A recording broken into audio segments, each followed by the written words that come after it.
Ya os habíamos dado un paseo por Mondariz balneario y hoy os invitamos a recorrer otra importante villa termal pontevedresa. Acompañadnos a conocer Cuntis.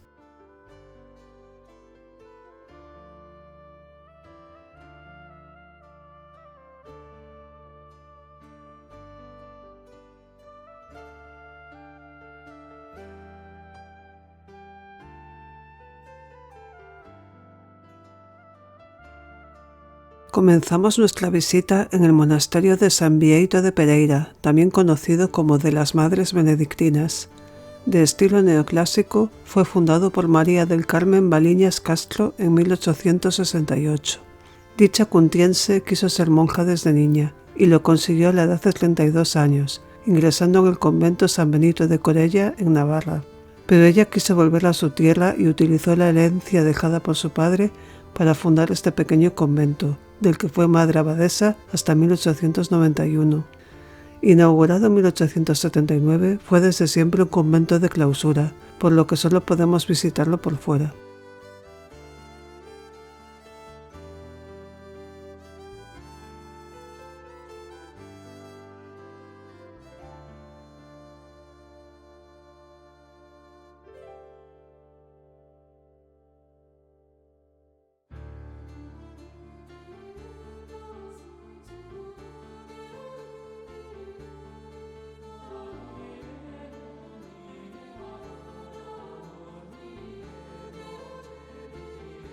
Ante el convento nos encontramos un cruceiro con un peto de ánimas en la parte inferior. El conjunto es también del siglo XIX. En la parte delantera se encuentra un Cristo y en la trasera la Virgen de las Angustias. La parte inferior está decorada con 4 calaveras y una serpiente.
A orillas del río Gallo nos encontramos el imponente edificio del Hotel La Virgen, que forma parte del complejo termal de la villa, el más grande de Galicia.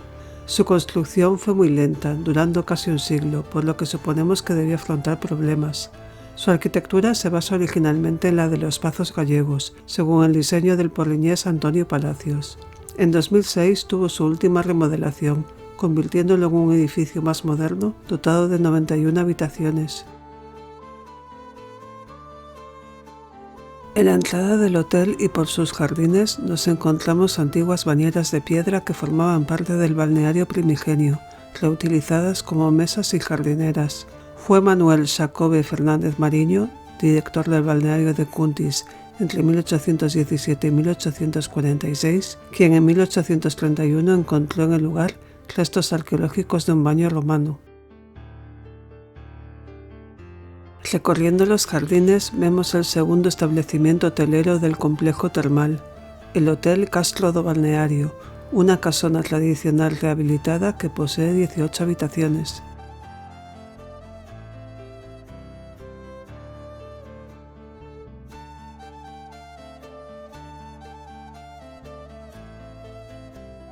En el parque del Hotel de la Virgen, muy cerca de la verja de entrada, encontramos lo que parece una antigua cocina típica gallega, que entre nosotros conocemos como lareira, con su hueco para cocinar al fuego con los potes y un horno en el costado.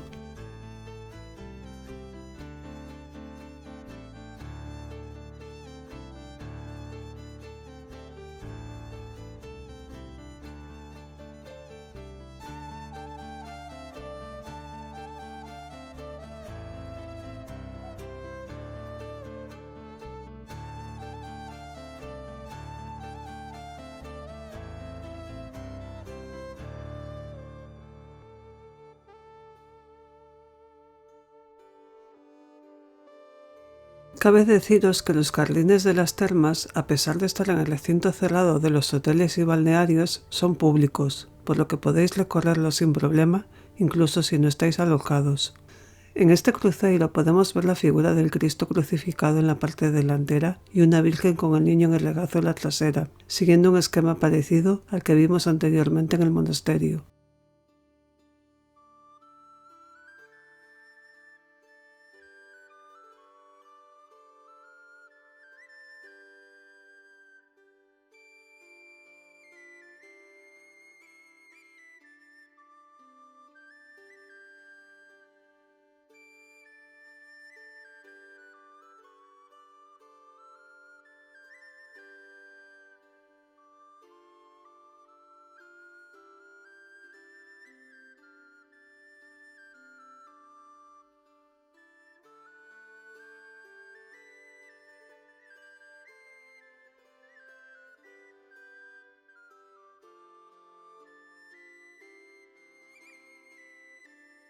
Cruzando la plaza termal y siguiendo el curso del río Gallo, enfrente al hotel principal están los modernos balneario y aquaform, que ofrecen multitud de servicios, siempre con las aguas minero-medicinales como protagonistas.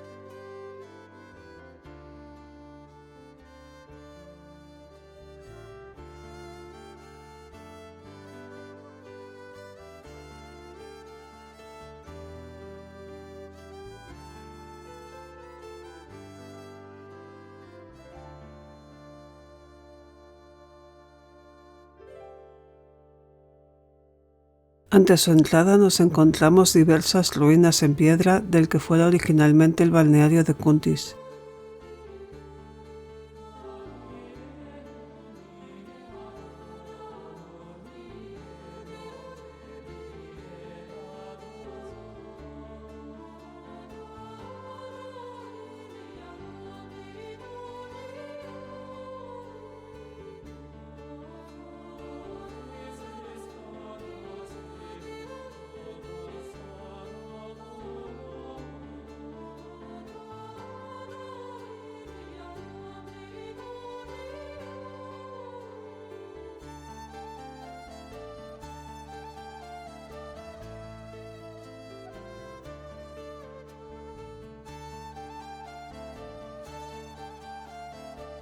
En la Plaza de Galicia, justo delante de una cafetería donde paramos a tomarnos un café, nos encontramos con la Fonte do Lume de Deus, fuente del fuego de Dios en castellano. Data de la época romana, aunque ha sufrido numerosas reparaciones. El agua de su chorro sale a 59 grados y es de composición sulfurosódica. Según algunas fuentes, existe un convenio datado en 1835 por el que el uso público de esta fuente se restringe durante 3 meses, entre julio y septiembre, pasando a ser aprovechadas sus aguas solo por el balneario en ese periodo.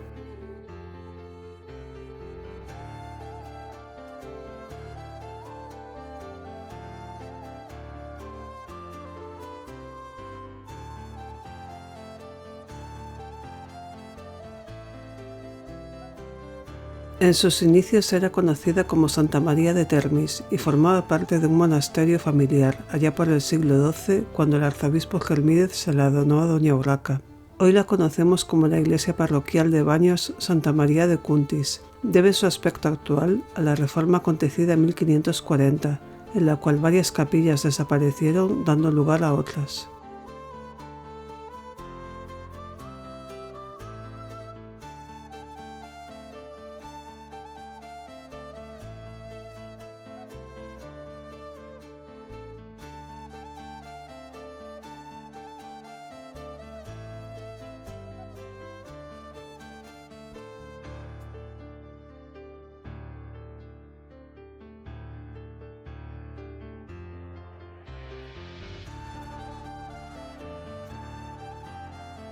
Sobre su entrada principal podemos observar un frontón que muestra la escena de la coronación de la Virgen. Las figuras que la flanquean son Dios a la derecha y Jesús a la izquierda.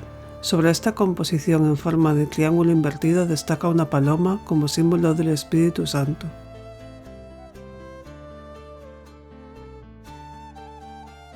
No sabemos si fue en esta misma pila bautismal, pero en esta iglesia recibió su primer sacramento en octubre de 1700 una monja de la cual hablaremos después.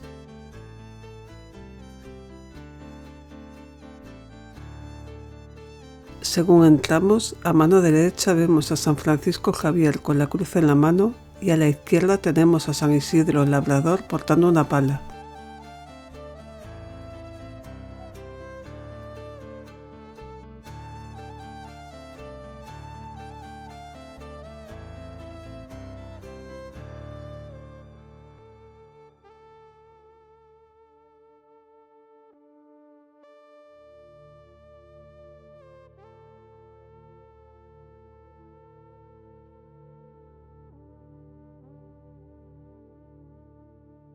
Según avanzamos por la nave vamos encontrando multitud de figuras de santos, entre los que destacan un Cristo crucificado tallado por José Ferreiro, otro yacente atribuido a Gambino, una Virgen del Carmen obra de Francisco Sorey, las estaciones del Vía Crucis y una Santa Rita realizados por Lucio Souto, una Virgen de los Dolores restaurada y una Virgen del Pilar.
El altar mayor es pétreo y está decorado en su parte central, de izquierda a derecha, con la talla de San Sebastián, realizada por José Ferreiro, la Virgen María y San Miguel Arcángel venciendo a Satanás.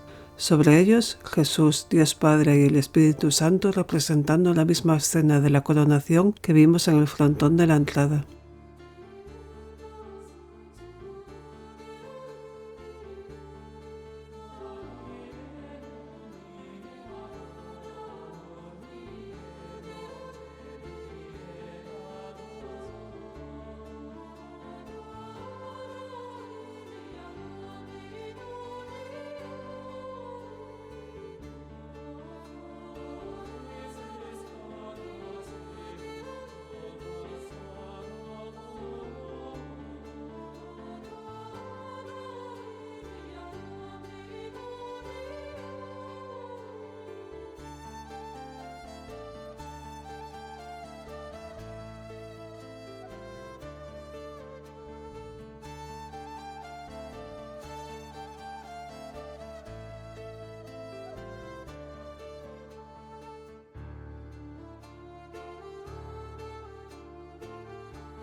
En el exterior de la iglesia nos encontramos con esta escultura llamada la Monja de Penedo. Penedo es un pueblecito de Cuntis que en el año 1700 vio nacer a María Antonia Pereira Andrade. Sí, la misma que antes os comenté que fue bautizada en esta iglesia. 58 años más tarde fundaría el convento del Carmen en Santiago de Compostela y fue su vida ejemplar la que hizo que mucha gente la propusiera para santa. Actualmente es beata y su proceso de canonización sigue abierto.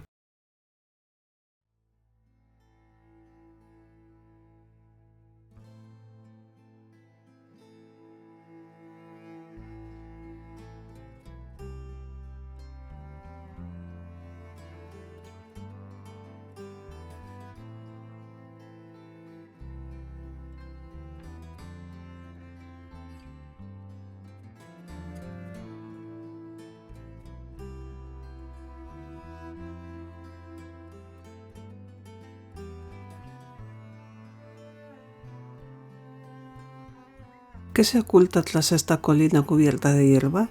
Vamos a comprobarlo y nos encontramos con un yacimiento castreso menos conocido que otros. Este lugar fue recuperado en el año 2000 por la Fundación Terra Thermalum. Estamos en Castrolandín.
Castrolandín fue un pueblo fortificado que estuvo habitado entre los siglos 7 a.C.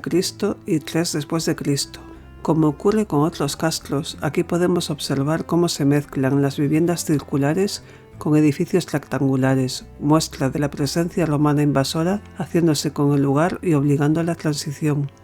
Algunos castros aquí excavados muestran claramente su estructura, con el hueco en el centro donde se colocaba el poste que sostenía la techumbre y los gruesos muros. A diferencia de otros castros como el de Santa Tecla, ya tratado en este canal, Castrolandín no da al mar.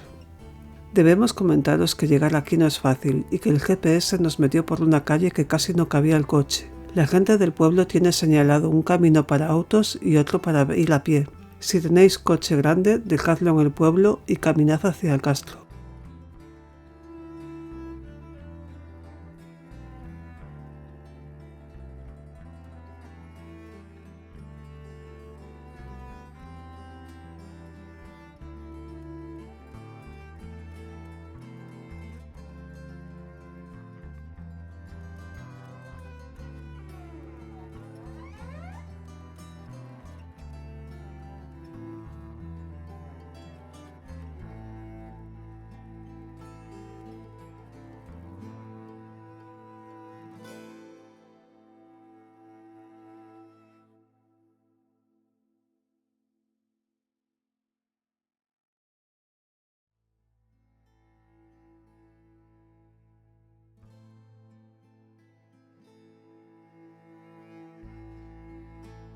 Estar aquí es regresar a un pasado de pobladores antiguos, invasores romanos y luchas por el territorio.